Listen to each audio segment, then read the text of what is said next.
स्वागत है आप सबका एमकॉम सीरीज के एक और नए वीडियो में। आज हम डिस्कस करेंगे अकाउंटिंग थ्योरी का एक नया चैप्टर जिसका नाम है इंड AS 16, जिसका मतलब है इंडियन अकाउंटिंग स्टैंडर्ड 16। ये जो अकाउंटिंग स्टैंडर्ड है इसमें कवर होंगे हमारे प्रॉपर्टी, प्लांट एंड इक्विपमेंट। तो इस चैप्टर में हम सीखेंगे PPE किसे कहते हैं और PPE से रिलेटेड जितने भी तरह के सम्स होते हैं इन सारी चीजों को हम इस चैप्टर में कवर अप करेंगे। तो यहाँ पे आप देख सकते हैं टाइप ऑफ क्वेश्चंस मैंने लिखा है। इस चैप्टर से आपको 3 तरह के क्वेश्चंस पूछे जाएंगे जो हम 3 डिफरेंट पार्ट्स में कंप्लीट करेंगे। फर्स्ट पार्ट होने वाला है कैपिटलाइज्ड कॉस्ट के बारे में, सेकंड पार्ट में हम डिप्रिसिएशन से रिलेटेड सम्स करेंगे और थर्ड पार्ट में हम value of asset find out करेंगे। चलिए शुरू करते हैं हमारे बेसिक कंसेप्ट के साथ, यानी कि प्रॉपर्टी, प्लांट एंड इक्विपमेंट किसे कहते हैं, PPE किसे कहते हैं। देखिए डेफिनेशन में लिखा है PPE are tangible assets which are expected to be used at least for 1 accounting year held for production purpose of goods and services. इस PPE से आप आइदर प्रोडक्शन करेंगे या फिर for rental purpose to others, किसी दूसरे entity को आप रेंट पे देंगे,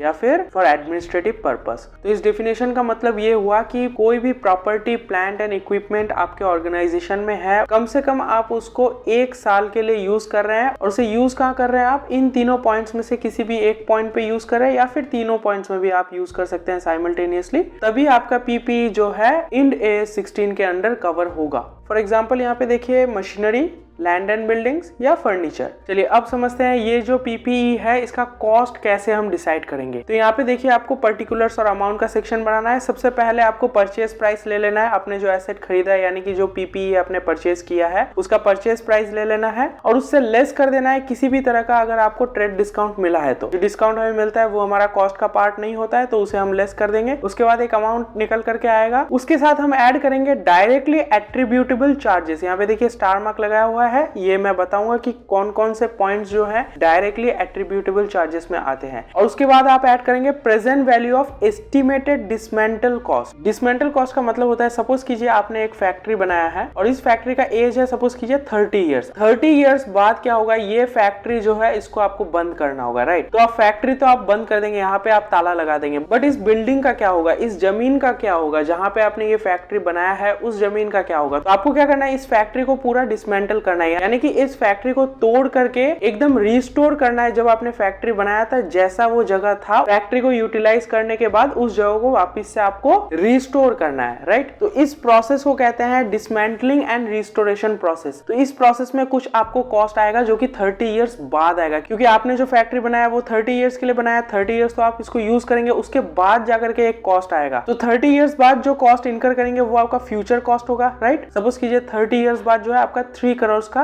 खर्चा पड़ा इसको डिसमेंटल और रिस्टोर करने में। तो आपको क्या करना है, 3 करोड़ को यानी कि फ्यूचर वैल्यू को आपको कन्वर्ट करना है प्रेजेंट वैल्यू पे, यानी कि 30 साल बाद 3 करोड़ का जो वैल्यू होगा वो आज के डेट पे कितना वैल्यू है, इसको हमें ऐड कर देना है और ये हमारे PPE के कॉस्ट के साथ, तो ऐड करते ही आपका निकल करके आएगा कैपिटलाइज्ड कॉस्ट ऑफ PPE। चलिए अब समझते हैं डायरेक्टली एट्रीब्यूटेबल चार्जेस किसे कहते हैं। तो क्वेश्चन में आपको बहुत सारे पॉइंट्स दिए रहेंगे, आपको क्या करना है वहां से चूज करना है कि कौन कौन से पॉइंट्स जो है आपके डायरेक्टली एट्रीब्यूटेबल चार्जेस हैं। ओके, पहला पॉइंट है हमारा परचेस टैक्स। अगर आप इंडिया से खरीद रहे हैं तो GST देंगे और अगर आप फॉरेन से इंपोर्ट कर रहे हैं तो आप कस्टम ड्यूटी देंगे। सेकंड पॉइंट है cost of site preparation. Site preparation का मतलब है जहां पे आप फैक्ट्री अपना बनवा रहे हैं या फिर कोई अगर मशीन, ह्यूज मशीन अगर आप इंस्टॉल कर रहे हैं तो वहां पे कुछ आपको प्रिपरेशन करना पड़ता है और उस प्रिपरेशन का कुछ एक खर्चा पड़ता है, राइट। तो वो भी आपके PPE के कॉस्ट में इंक्लूड हो जाता है। थर्ड पॉइंट है डिलीवरी कॉस्ट या फिर हैंडलिंग कॉस्ट, ऑब्वियसली ये तो इंक्लूड होना ही है। फोर्थ पॉइंट है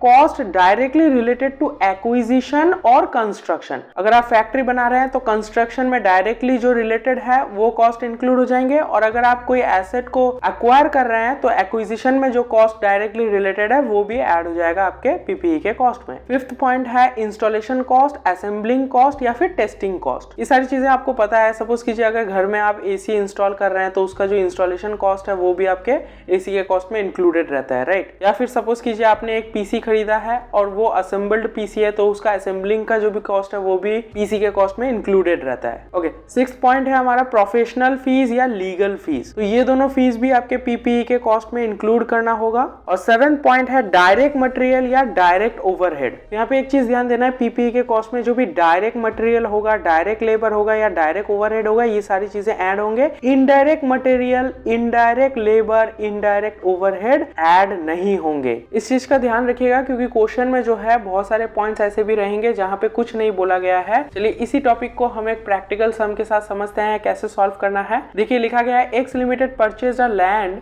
worth rupees 2.5 crore for construction of a factory. The company incurred the following expenses for construction. यहाँ पे एक लैंड खरीदा गया है फैक्ट्री कंस्ट्रक्ट करने के लिए और ये फॉलोइंग एक्सपेंसेस जो है इनकर किए गए हैं। फर्स्ट पॉइंट देखिए preparation of land. Second point है मटेरियल फॉर कंस्ट्रक्शन, ये भी ऐड होगा। फिर देखिए wages for workers per month, ये भी ऐड होगा। अब आप बोलेंगे कि यहाँ पे डायरेक्ट मटेरियल या डायरेक्ट वेजेस तो नहीं बोला गया है तो हम ऐड क्यों करें। देखिए यहाँ पे इनडायरेक्टली ये बोला गया है कि ये डायरेक्ट है क्योंकि देखिए कंस्ट्रक्शन में मटेरियल यूज हो रहा है, right. Construction of what, construction of factory, तो ये तो डायरेक्टली कनेक्टेड है ना। उसके बाद देखिए वेजेस ऑफ वर्कर, अब ये वर्कर क्या कर रहे हैं, यही तो कंस्ट्रक्ट कर रहे हैं, राइट। यानी कि ये डायरेक्टली कनेक्टेड है हमारे फैक्ट्री के कंस्ट्रक्शन से, हमारे पीपीई के साथ ये डायरेक्टली कनेक्टेड है, तभी ये ऐड हो रहे हैं, राइट। उसके बाद वाला पॉइंट देखिए अदर ओवरहेड एक्सपेंसेस, राइट। यहाँ पे देखिए अदर बोला गया है, डायरेक्ट ओवरहेड एक्सपेंस नहीं बोला गया है, तो ये ऐड नहीं होगा। Other overhead expense, direct overhead expense दोनों में डिफरेंस है। यहाँ पे अगर डायरेक्ट ओवरहेड एक्सपेंस लिखता तो हम इसको ऐड करते, बट ये अदर ओवरहेड है यानी कि ये इनडायरेक्ट ओवरहेड है, इसको हम ऐड नहीं करेंगे। उसके बाद देखिए ओपनिंग सेरेमनी एक्सपेंसेस, तो हमारे कंस्ट्रक्शन के साथ ओपनिंग सेरेमनी का कोई रिलेशन नहीं है तो हम इसको ऐड नहीं करेंगे। उसके बाद देखिए वर्कर्स ट्रैवलिंग एक्सपेंसेस। अब देखिए वर्कर्स कहाँ जा रहे हैं, कैसे जा रहे हैं, कौन लेकर के जा रहा है, that is not related with our construction of the factory, right. तो हमें ये चीज भी नहीं लेना है, it is not directly connected with our construction. और लास्ट पॉइंट देखिए लिखा हुआ है अदर डायरेक्टली एट्रीब्यूटेबल एक्सपेंसेस। यहाँ पे देखिए अदर लिखा हुआ है बट उसके बाद डायरेक्टली लिखा हुआ है, तो इस चीज को हम ऐड करेंगे, राइट। जो कि अदर एक्सपेंसेस है बट वो डायरेक्टली कनेक्टेड है हमारे कंस्ट्रक्शन ऑफ द फैक्ट्री के साथ, राइट। उसके बाद देखिए फर्दर बोला गया है it took 8 months to complete the construction of the factory. तो 8 months का कंस्ट्रक्शन चला है तो वेजेस जितने दिए गए थे इनटू 8 कर देंगे तो आपका टोटल वेजेस निकल करके आ जाएगा। उसके बाद देखिए बोला गया X limited is legally bound to dismantle the factory and restore the site after a period of 40 years। तो ये जो फैक्ट्री बन रहा है ये 40 years के लिए बन रहा है। उसके बाद कंपनी जो है लायबल है फैक्ट्री को डिसमेंटल करने के लिए और साइट को रिस्टोर करने के लिए, यानी कि जिस जगह पे फैक्ट्री बना है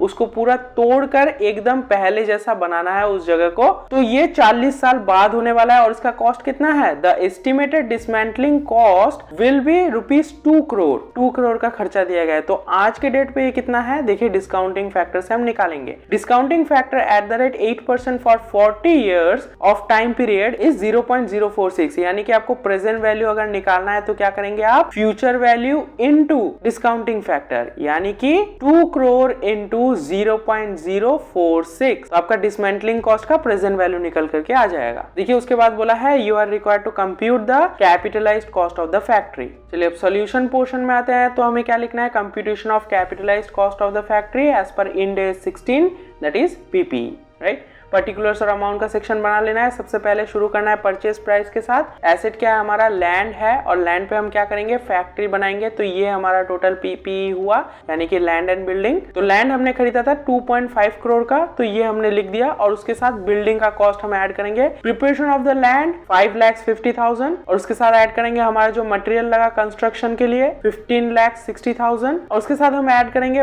वेजेस ऑफ द वर्कर्स। तो वेजेस देखिए यहाँ पे 2,50,000 पर मंथ दिया गया था और कंस्ट्रक्शन 8 महीना चला, तो हम इसको मल्टीप्लाई करके 20 लाख निकाले टोटल वेजेस। और उसके साथ हम ऐड करेंगे डायरेक्टली एट्रीब्यूटेबल एक्सपेंसेस जो हमारे थे 8.7 लाख और लास्टली हम ऐड करेंगे present value of estimated dismantle cost. तो डिसमेंटलिंग कॉस्ट क्या था, 40 इयर्स बाद जो है आपको 2 करोड़ लगने वाले थे और डिस्काउंटिंग फैक्टर दिया हुआ था 0.046, तो इसको मल्टीप्लाई करने के बाद आज के डेट पे है 9,20,000। तो इसको ऐड करने के बाद हमारा वैल्यू आ जाएगा 3 करोड़ 9 लाख रुपए हमारा कैपिटलाइज्ड कॉस्ट ऑफ पीपी। तो यहाँ पे आपने देखा कितनी आसानी से हम 10 मार्क्स पा सकते हैं, पर यहाँ पे हमने एकदम बेसिक सा सम सॉल्व किया है। ये पहला पार्ट था तो यहाँ पे बहुत ही इजी सम सॉल्व किया। तो हमें जो है इतना आसान सम बिल्कुल नहीं मिलने वाला है, हमारा सम जो है थोड़ा टफ होगा, जो हम पार्ट 2 एंड पार्ट 3 में डिस्कस करेंगे। आप ये वीडियोस मिस ना कर जाइए, इसलिए चैनल को सब्सक्राइब करके नोटिफिकेशन बेल जरूर हिट कीजिए। हमने अकाउंटिंग थ्योरी का मॉड्यूल 2 भी कंप्लीट कर लिया है। अगर आपने वो वीडियोस अभी तक नहीं देखे हैं तो डिस्क्रिप्शन में प्लेलिस्ट का लिंक दिया हुआ है, जाकर जरूर चेकआउट कीजिएगा। और साइमल्टेनियसली हम अदर सब्जेक्ट्स भी कवर अप कर रहे हैं, जैसे कि operation education research, tax module 1 and tax module 2। अगर आपने वो प्लेलिस्ट भी चेकआउट नहीं किया है तो सारे प्लेलिस्ट का लिंक डिस्क्रिप्शन में दिया हुआ है, जरूर चेकआउट कीजिए। तो आज के लिए बस इतना ही। वीडियो अच्छा लगे तो लाइक करके अपने दोस्तों के साथ शेयर कीजिएगा। अगर कुछ डाउट हो तो कमेंट सेक्शन में कमेंट करके पूछ सकते हैं। मिलते हैं हम अपकमिंग वीडियोस में, तब तक के लिए जय हिंद, वंदे मातरम।